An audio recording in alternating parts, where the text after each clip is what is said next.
Bonjour tout le monde, mon nom est Robert Gauthier et puis bienvenue au réseau qui s'appelle Lumière sur la prophétie biblique. Aujourd'hui, on va entreprendre l'étude d'un petit prophète du nom de Abdias. C'est le seul prophète qui a seulement un chapitre. À moi, il y en avait 9, je pense. Maintenant, on est rendu à Abdias. Ça fait longtemps. Vous m'avez entendu dire, j'ai hâte d'arriver à Abdias. Et voilà, nous sommes maintenant à Abdias et puis on va apprendre de grandes choses. Premièrement, ce qui est important de réaliser que les petits prophètes euh, sont comme un complément des grands prophètes. Les grands prophètes nous donnent les grandes lignes. Ésaïe, Jérémie, Ézéchiel, ça c'est les grands prophètes. Mais les petits prophètes nous donnent des détails, c'est des compléments, ils sont complémentaires aux grands prophètes. Ils vont nous donner des détails et des enseignements qu'on aurait peut-être perdu de vue.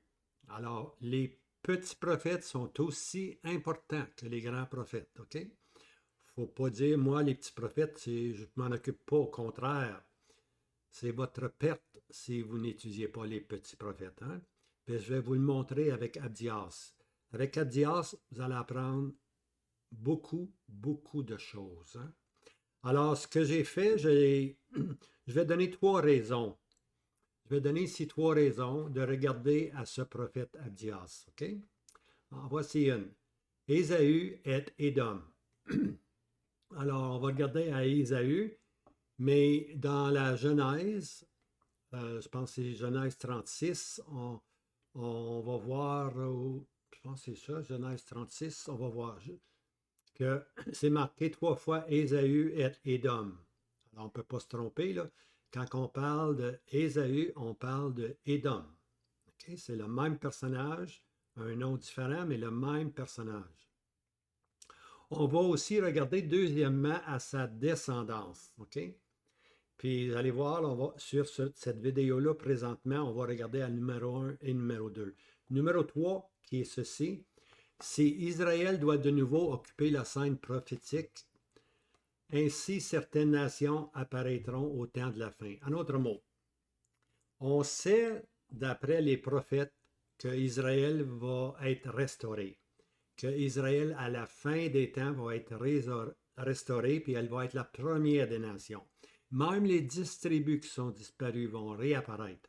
Alors, si Israël réapparaît, eh bien, les nations aussi sont appelées à apparaître de nouveau. Puis les Édomites vont apparaître de nouveau au temps de la fin. OK? Il faut garder ceci en principe. C'est un principe. OK. Ésaü et Édom. Genèse 37. OK, moi, je vous encourage à lire Genèse 36. Tout le chapitre est consacré à Ésaü et à sa descendance. Hein? Alors, prenez le temps, là, après la vidéo, d'aller lire Ésaïe 36. Allez voir. Alors, on le répète au moins trois fois. 36.1, 36.8, puis 36.43, Ésaü et Édom. On ne peut pas se tromper. OK? Impossible. Alors, Ésaü représente une lignée des chefs. Alors, quand vous allez lire le chapitre 36, vous allez voir là, les différents chefs qui sont énumérés. Maintenant, dans l'expression chef, on veut dire des chics ou des émirs. Et finalement, le roi d'Édom. Parce que Édom a eu des rois bien avant qu'Israël ait Saül comme roi. Okay? Alors, Édom a fait son cheminement, puis sont arrivés, les autres, à partir des chics, des émirs, sont arrivés à finalement avoir un roi qu'on dit le roi d'Édom. Okay? Israël est encore une jeune nation qui n'avait pas encore de roi à cette période-là. Maintenant, lorsqu'on parle des émirs, ici on voit Israël, Gaza, la guerre d'Israël et de Gaza, puis là il y a un émir. Les émirs, c'est comme des gens très importants, très très importants. OK? Ils ont beaucoup, beaucoup de contrôle. C'est comme des chefs. OK? Les émirs, c'est des chefs. OK? Alors, dans la lignée de Ésaü, il y avait beaucoup de chefs, beaucoup d'émirs, pour ainsi dire. D'ailleurs, Qatar, hein, le pays de Qatar a un émir. OK? Et puis, beaucoup d'autres pays arabes ont des émirs. il joue un rôle très, très important. Alors, lorsqu'on lit Isaïe, lorsqu'on lit le Genèse 36, on voit les chefs, on remplace le mot chef par les émirs. Okay? Allez comprendre. Le refus des Édomites. Maintenant, ceci est très important. On se rappelle qu'Israël, Dieu a sorti Israël de l'Égypte. Hein? Il ne les a pas fait passer le long de la mer Méditerranée parce que là, il y avait les Philistins. Alors, il ne voulait pas que les yeux d'Israël voient les guerres et la cruauté de ce peuple. Alors, Dieu les a dirigés dans le désert, il les a éloignés de la mer, il les a fait passer dans le désert. Et puis, lorsqu'ils sont arrivés à un point, ils sont arrivés à un point où ils auraient pu rentrer dans la terre promise en passant par le territoire des Édomites. OK? Maintenant, on sait que Édom, c'est Ésaü, puis Ésaü, c'est le frère jumeau de Jacob. Mais les Édomites n'ont pas permis qu'il passe. Alors, ça, c'est le premier contact maintenant. Je vais donner le passage, je pense, là, oui. Juge 11, 17. Et Israël envoya des messagers au roi d'Édom disant, laisse-moi passer par ton pays. Mais le roi d'Édom n'écouta pas. Et il envoya aussi au roi de Moab, mais il ne voulut pas. Et Israël demeura à Kédès. Alors, ce qui va arriver à Israël, il voulait prendre un raccourci, en anglais, un shortcut, pour ainsi dire, pour rentrer dans la terre promise. Puis on dit au roi d'Édom, ben, si on prend de ton produit, on ne te volera pas, on va te payer pour. Puis le roi d'Édom, au lieu d'aider de son frère, Jacob, pour ainsi dire, a dit non. Le roi d'Édom a dit non, tu ne passeras pas ici. Hein? Alors le peuple a dû faire un grand détour pour aller dans la terre promise. Okay? Alors c'est le refus des Édomites. On voit comment la haine était là. On va voir plus tôt. Plus tard, on va voir un peu davantage comment cette haine-là elle est venue. Okay? Alors, deuxièmement, on va regarder la descendance. Okay? La descendance d'Ésaü ou de Édom. Okay? Ça, c'est très important. Alors, on l'a dit tantôt, Ésaü, c'est Édom, c'est la lignée des Édomites. Genèse 36, versets 1 à 43. Okay? Vous lirez ça. Maintenant, je vous donne un peu d'histoire. Je m'en vais dans Genèse 25, que vous pourriez lire aussi. On se rappelle que Ésaü est le frère jumeau de Jacob. Okay? Ésaü, c'est un jumeau de Jacob. Hein? Ils sont nés en même temps d'un même père et d'une même mère. Okay? Alors, on se rappelle que Isaac, c'est le fils d'Abraham, puis Isaac a marié Rebecca, puis Isaac et Rebecca ont eu un couple qu'on appelle les jumeaux, qui porte le nom de Ésaü, puis l'autre c'est Jacob. Maintenant, Dieu, de cette union, Dieu a dit à Rebecca, parce que Dieu s'est adressé à Rebecca. Rebecca est allée voir, puis elle a dit, qu'est-ce qui se passe dans mon ventre? J'ai des coups de pied, c'est quoi ça? Alors, Dieu répond à Rebecca, puis donne une révélation à Rebecca. Voici. 2 nations, Rebecca, sont dans ton sein. Genèse 25, verset 23. 2 nations sont dans ton sein. Intéressant. Alors, voici ici 2 jumeaux, hein, 2 jumeaux dans la main d'une maman. Alors, mais dans le cas de Rebecca, c'était 2 nations étaient dans le sein de Rebecca. 2 nations. Maintenant, regardons l'arbre généalogique d'Ésaü qui est Édom. Ésaü donne naissance à un fils du nom de Amalek. Je donne le verset, Genèse 36, 12. Et Thima fut concubine d'Éliphaz, fils d'Ésaü, et elle enfanta à Éliphaz Amalek. Alors, le fils d'Ésaü, c'est Éliphaz, et puis Tina, sa concubine, va avoir un fils du nom de Amalek. On les appelle les Amalekites. Les Amalekites. Ouh! Quand vous lisez l'Ancien Testament, c'est un peuple rebelle contre Israël. Rebelle, malin et rebelle.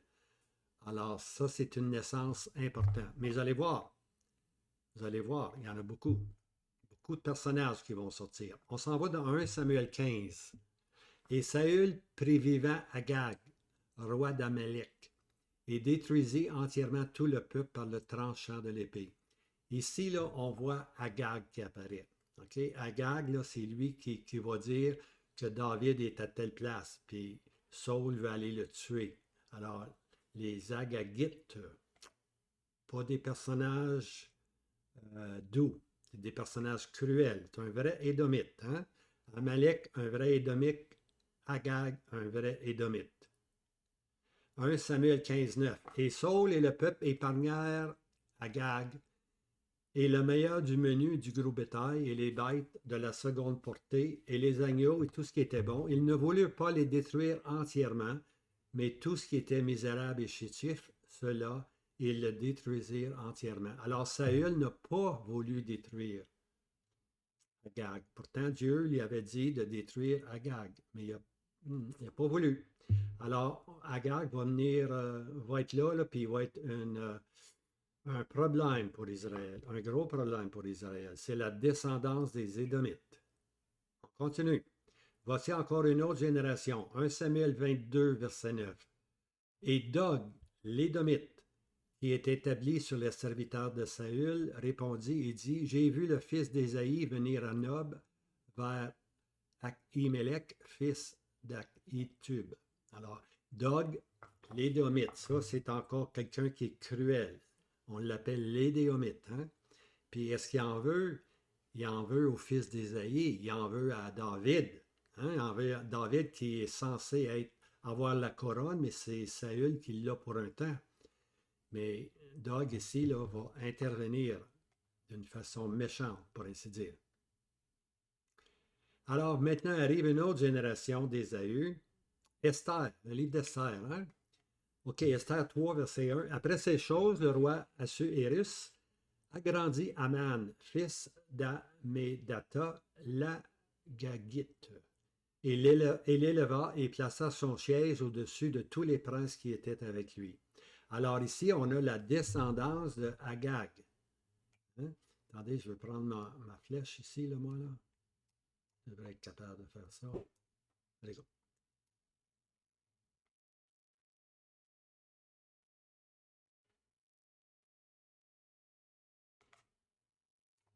Voilà. OK, alors ici, on a Aman, mauvais personnage, mais de quelle nationalité il est? L'Agagite, hein? Une descendante d'Agag, tout simplement. Et puis Aman, au jour du roi de la Perse, veut détruire tous les Juifs. Tous les Juifs. Alors il se fait donner une lettre comme quoi une telle journée, il peut, dans tout le pays, dans tous les pays en Perse, qui est sous contrôle de la Perse, qu'on peut tuer tous les Juifs.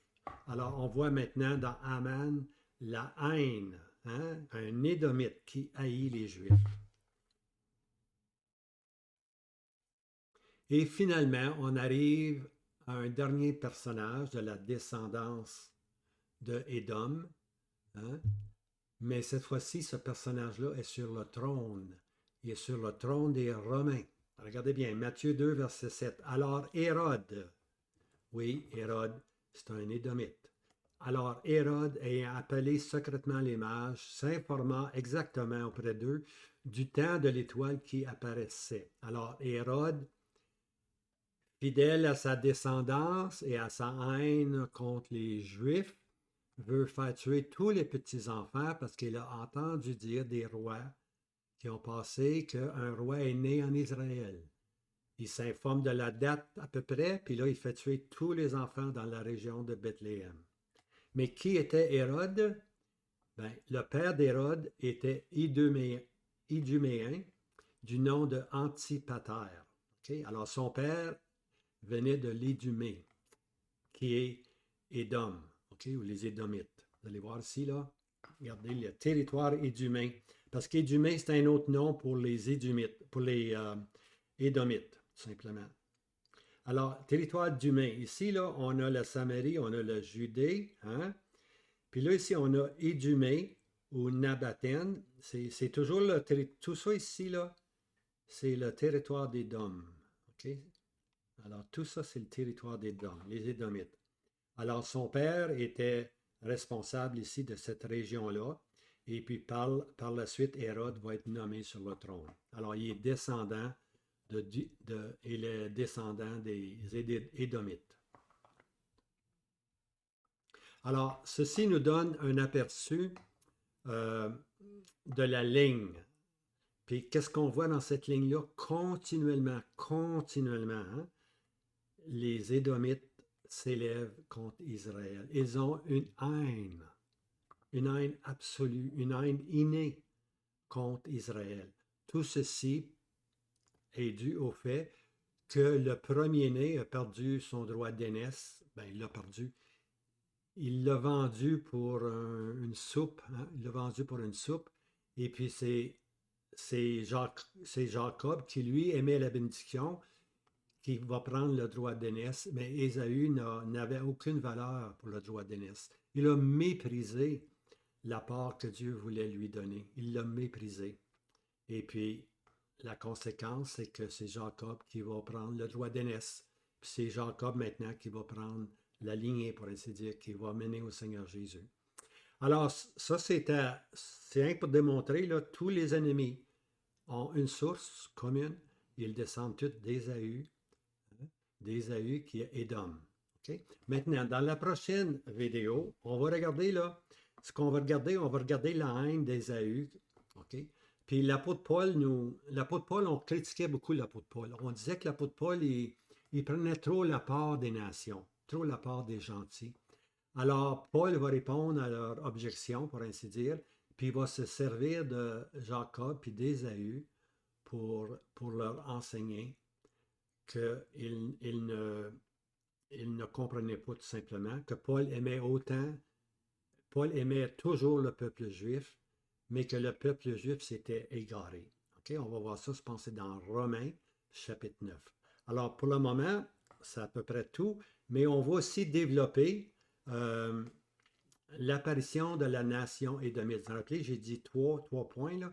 Le troisième, c'est que si Israël comme nation doit apparaître, les 12 tribus doivent apparaître au temps de la fin, puis être à la tête et non plus à la queue, eh bien, il va y avoir aussi d'autres nations qui doivent apparaître. Si Israël, les 12 tribus apparaissent, les nations qu'on pense qui n'existent plus, eux aussi doivent apparaître pour le jugement national. C'est important de réaliser ceci. Oui, les Édomites vont être là au temps de la fin, puis c'est ce que le livre d'Abdias va nous enseigner. Alors, je vous laisse avec ceci pour le moment, puis je reviens avec un autre cours vidéo, et puis on va regarder ce que Paul a à dire à ceux qui l'accusent de ne pas aimer les Juifs. Hein? Alors, je vous laisse avec ceci. Passez un bon week-end, passez de belles journées, que le Seigneur vous garde. À bientôt. Merci.